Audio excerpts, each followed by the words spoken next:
MBC 2시의 취재 현장. 안녕하십니까, 임정환입니다. 4월 16일 월요일 2시의 취재 현장 시작합니다. 오늘의 주요 뉴스입니다. 세월호 참사 4주기인 오늘 합동 분향소가 있는 경기도 안산을 비롯해 곳곳에서 애도의 물결이 이어지고 있습니다. 더불어민주당 당원의 인터넷 댓글 조작 의혹 사건에 대해 경찰이 수사를 확대하고 있고 정치권의 공방도 뜨거워지고 있습니다. 김기식 금융감독원장과 관련한 의혹에 대해선 중앙선거관리위원회가 오늘 오후 위법성 여부를 판단할 예정입니다. 광고 대행사 직원들에게 폭언을 한 혐의를 받고 있는 조현민 대한항공 전무가 귀국함에 따라 경찰이 곧 수사 여부를 결정하기로 했습니다. 잠시 후 돌아오겠습니다. 오늘은 세월호 참사 4주기입니다. 전국 곳곳에서 추모 물결이 이어지고 있습니다. 신재웅 기자가 보도합니다.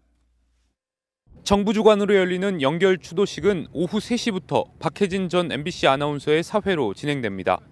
추모 사이렌이 1분 동안 안산 전역에 울리면 희생자들의 넋을 기리는 묵념이 이어질 예정입니다. 오늘 자리에는 희생자 유가족을 비롯해 이낙연 국무총리와 단원고 학생, 안산 시민 등 5천여 명이 참석할 예정입니다. 더불어민주당과 바른미래당, 민주평화당과 정의당 등 여야 당대표도 참석할 예정인 가운데 자유한국당은 참석하지 않기로 했습니다. 국민들의 분향과 헌화는 오후 5시부터 2시간 동안 이어집니다. 본 의식에 앞서 오전 9시에는 분향소 안에서 종교의식이 이루어졌고 영정과 위패를 재단으로 옮기는 진혼식이 진행됐습니다. 오후 1시부터는 세월호 희생자들을 추모하는 시민들이 안산 고잔역에서 분향소까지 침묵 행진을 펼치고 있습니다. 인천 가족공원에서는 오후 3시부터 세월호 일반인 희생자 43명 가운데 영결식을 하지 못한 11명의 영결식과 참사 4주기 추모식이 열립니다. 진도체육관과 팽목항에서도 추모 행사가 진행됩니다. 오후 4시 16분에 시작하는 팽목항 추모제에서는 광주 전남 지역 시민단체들이 세월호 참사의 기억과 흔적을 남겨야 한다는 내용의 대국민 호소문을 발표할 계획입니다. MBC 뉴스 신재웅입니다. 더불어민주당 당원의 인터넷 댓글 조작 의혹에 대해 경찰이 수사를 확대하고 있습니다. 경찰은 김경수 의원 등 정치권과의 관련성 여부를 조사하고 있습니다. 임상재 기자입니다.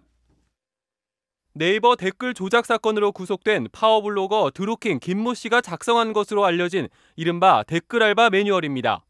정부를 공격하기 쉬운 북한 평창 관련 기사를 수집하고 다른 세력이 여론 뒤집기를 시도하면 즉시 알리라고 공지하고 있습니다. 이렇게 자신들이 작업한 기사가 인터넷 상위 페이지를 장악하고 있다는 자평도 내놨습니다. 불법이라는 사실을 알고 있는 듯 문서 곳곳에서 보안을 강조했습니다. 산채를 방문할 때 보안 USB를 하나씩 지급할 것이라는 문구가 나오는데 경찰은 이 산채가 김 씨 등이 조작 프로그램을 실행했던 파주 출판단지의 모임 장소를 말하는 것으로 보고 있습니다. 경찰은 구속된 3명뿐 아니라 압수수색 당시 현장에 있던 다른 직원 2명도 불러 댓글 조작 가담 여부를 조사했습니다. 경찰은 더불어민주당 김경수 의원과 드루킹 김 씨와의 관계를 확인하는 데 힘을 쏟고 있습니다. 드루킹 김 씨와의 휴대전화에서 김 의원과의 텔레그램 대화 내용이 다수 발견됐는데 대부분 김 씨가 일방적으로 보낸 메시지에 김 의원이 수고했다는 정도의 답변을 한 것으로 경찰은 보고 있습니다. MBC 뉴스 임상재입니다. 이번 댓글 조작 의혹 사건과 관련해 정치권의 공방이 점점 거세지고 있습니다. 김재웅 기자가 보도합니다. 자유한국당 김성태 원내대표는 민주당원의 댓글 조작 의혹과 관련해 여당의 여론 조작과 뒷거래 실체가 드러나고 있다며 최순실도 울고 갈 국기문란이라고 비난했습니다. 또 민주당 윗선과의 연루 가능성을 제기하며 야사당의 공동대응을 제안했습니다. 바른미래당 유승민 공동대표는 댓글 조작을 한 김모 씨와 당시 문재인 후보 사이에 어떤 추악한 거래가 있었느냐가 문제의 본질이라고 주장하면서 지난 대선 때에도 댓글 조작이 있었던 것 아니냐는 의혹을 제기했습니다. 민주평화당도 민주당 차원에서 이를 인지했거나 조직적으로 실행하지 않았는지 의혹을 명백히 밝히고 책임자를 엄중 처벌해야 한다고 요구했습니다. 더불어민주당은 강력 대응에 나섰습니다. 민주당은 최고위원회를 열어 댓글 조작으로 경찰에 체포된 당원 김모 씨 등 2명을 제명하고 자체 진상조사를 위한 진상조사단도 구성하기로 했습니다. 추미애 대표는 야당의 저질 공세에 심각한 우려를 표한다면서 김경수 의원과 연락했다는 이유로 정권의 책임인 양 호도하는 저급한 정치 공세에 강력 대응할 것이라고 밝혔습니다. 정의당 노회찬 대표도 사안의 성격을 제대로 파악하지 않고 일부 야당이 일방 공세를 펴는 행태는 자제해야 한다고 말하는 등 다른 야당과는 다소 다른 입장을 보였습니다. MBC 뉴스 김재용입니다. 임정환 앵커가 진행하는 2시의 취재 현장을 듣고 계신 지금 시각은 2시 6분, 서울지방 현재 기온 16도입니다. 김기식 금융감독원장과 관련한 의혹에 대해 선관위가 이르면 오늘 적법성 여부를 판단할 것으로 보입니다. 정치부 연결해 알아보겠습니다. 김경호 기자. 네. 선관위가 오늘 오후 청와대 질의에 대한 전체 회의를 열죠. 네, 선관위는 오늘 오후 과천청사에서 권순일 위원장을 포함한 선관위원 9명이 참석한 가운데 전체 회의를 엽니다. 오늘 회의에서는 청와대의 질의사항과 관련한 조사국의 보고를 청취한 뒤 관련 법령에 따라 사안의 위법성 여부 등을 판단할 예정입니다. 핵심 쟁점은 김 원장이 19대 국회의원 임기 말 민주당 전현직 의원 모임인 더 좋은 미래에 5천만 원을 기부한 행위에 위법성이 있는지가 될 것으로 보입니다. 당시 김 원장은 기부 전 선관위에 후원에 제한이 있는지 질의했고 종전의 범위 내에서 정치자금으로 회비를 납부하는 것은 무방하지만 범위를 벗어나 특별회계 등의 명목으로 금전을 제공하는 건 공직선거법 113조에 위반된다는 회신을 받았습니다. 이를 두고 자유한국당은 김 원장이 위법 소지가 있다는 선관위 답변을 듣고도 후원한 것이라고 주장하고 있습니다. 네, 청와대가 김기식 원장에 대해 4가지를 질의했다는데 4가지가 어떤 것들입니까? 네, 청와대는 국회의원이 임기 말에 후원금으로 기부하거나 보좌진에게 퇴직금을 주는 행위, 피감기관의 비용으로 해외 출장을 가는 행위, 직원과 함께 출장을 가는 행위, 그리고 해외 출장 중 관광을 한 행위 등 4가지 의혹에 대해 적법성 여부를 질의했습니다. 선관위는 명백히 정치자금에 관련한 사항은 어렵지 않게 결론을 내리겠지만 나머지 사항에 대해선 답변이 가능한지 여부부터 회의를 통해 결정할 것으로 보입니다. 선관위 측은 법령 해석과 관련된 내용이기 때문에 시간을 끌 필요 없이 끝내는 게 바람직할 것이라며 선관위원들의 의견을 충분히 듣고 판단을 내릴 예정이라고 설명했습니다. 이에 따라 답변이 가능한 부분에 대해선 오늘 중으로 결론을 낼 것으로 예상됩니다. 네, 야당이 그동안 김기식 원장의 사퇴를 줄곧 주장해 왔는데요. 정치권 반응은 어떤가요?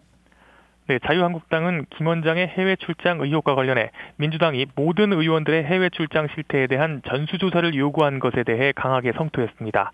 자유한국당 김성태 원내대표는 이에 대해 정세균 국회의장의 입장을 내놓으라며 오늘 열린 원내교섭단체 회동에도 불참했습니다. 이어 댓글 사건과 함께 김기식 원장 의혹에 대해 특검을 도입하자며 야사당 공동 대응을 제안하기도 했습니다. 더불어민주당은 이에 대해 국회가 해야 할 일은 젖혀두고 정치 공세만 하고 있다고 비판했습니다.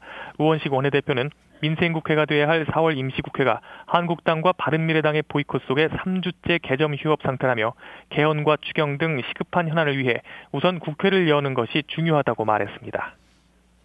네, 지금까지 김경호 기자였습니다. 광고 대행사 직원들에게 물을 뿌리고 폭언을 했다는 의혹을 받고 있는 조현민 대한항공 전무에 대해 경찰은 대행사 직원들을 조사한 뒤 수사 전환 여부를 결정할 예정입니다. 이지수 기자입니다. 조현민 대한항공 전무의 이른바 갑질 의혹을 내사 중인 경찰이 문제가 불거진 회의에 참석했던 광고 대행업체 관계자들을 불러 조사 중입니다. 서울 강서경찰서는 오늘 오전부터 광고 대행업체 관계자들을 불러 갑질 의혹에 대한 사실 여부를 파악하고 있다고 밝혔습니다. 당시 회의에 참석했던 업체 직원들은 모두 8명으로 지난 주말 대한항공 관계자들을 조사한 경찰은 양측의 진술을 맞춰보고 있는 것으로 알려졌습니다. 경찰은 특히 유리병이나 물컵을 사람을 향해 던졌는지, 물을 얼굴에 뿌렸는지, 단순히 바닥에 쏟은 것인지 확인하고 있습니다. 조사 결과에 따라 조 전무에 대한 내사를 수사로 전환할지, 또 폭행이나 특수폭행 등 어떤 혐의를 적용할지 여부 등이 결정될 것으로 보입니다. 한편 해외로 휴가를 떠났다 귀국한 조 전무는 공항에서 MBC 취재진에게 죄송하다고 밝혔지만 물은 뿌리지 않고 밀치기만 했다고 해명했습니다. 또 어젯밤 전 직원에게 메일을 보내 업무에 대한 열정에 집중하다 보니 경솔한 언행과 행동을 자제하지 못했다며 광고 대행사 관계자들과 대한항공 임직원 모두에게 머리 숙여 사과드리고 싶다고 거듭 밝혔습니다. MBC 뉴스 이지수입니다. 간추린 뉴스와 날씨, 박지민 아나운서가 전해드리겠습니다. 자신이 사용하기 위해 관세 없이 해외 직구한 소액의 물품을 되파는 사람들이 늘어나 관세 당국이 사전 계도에 나섰습니다. 자신이 쓰려고 관세 없이 구입한 물품을 다시 파는 것은 밀수에 해당한다는 게 관세 당국의 설명입니다.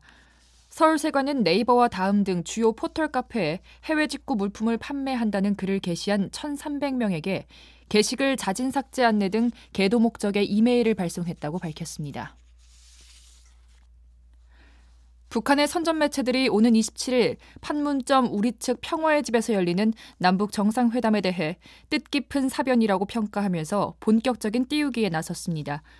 북한의 대외 선전 매체 조선의 오늘은 북남 순회 상봉은 김정은 위원장의 세련된 정치와 조선노동당의 자주통일 노선에 의해 마련된 뜻깊은 사변이라고 평가했습니다. 대남 선전 매체 우리 민족끼리도 파국의 위기에 처했던 북남 관계의 극적인 변화는 김 위원장의 통일 의지와 동포애적 조치에 의한 마련된 역사적 사변이라고 주장했습니다. 시리아 내전에서 러시아 용병이 다수 사망했다는 기사를 썼던 한 러시아 기자가 아파트에서 추락해 숨졌다고 AP통신이 보도했습니다. 러시아 온라인 매체 노비덴 소속 기자 막심 보로디는 지난 12일 예카테린부르크에 있는 자신의 5층 아파트 발코니에서 떨어져 병원으로 옮겨졌지만 결국 사흘 만에 숨졌습니다.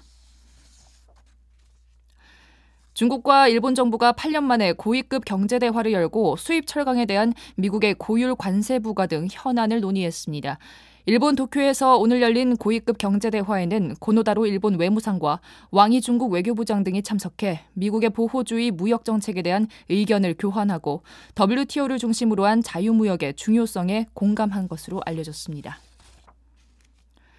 미국의 시리아 공습 이후 미국과 러시아 간 긴장이 격화되면서 러시아 상공을 다니던 미국 항공기 3편이 항로를 변경한 것으로 전해졌습니다. 미국 CNBC에 따르면 아메리칸 항공이 현지 시간으로 14일 소속 조종사들에게 아시아로 향하는 일부 항공편이 변경될 수 있다고 공지했습니다. 날씨입니다. 오늘은 전국이 대체로 맑고 낮부터 기온이 오르겠습니다. 낮 최고 기온은 서울 18도 등 전국이 13도에서 20도로 어제보다 조금 오르겠습니다. 서울 지방 현재 기온 영상 17도입니다. 오늘 2시에 취재 현장 마칩니다. 감사합니다.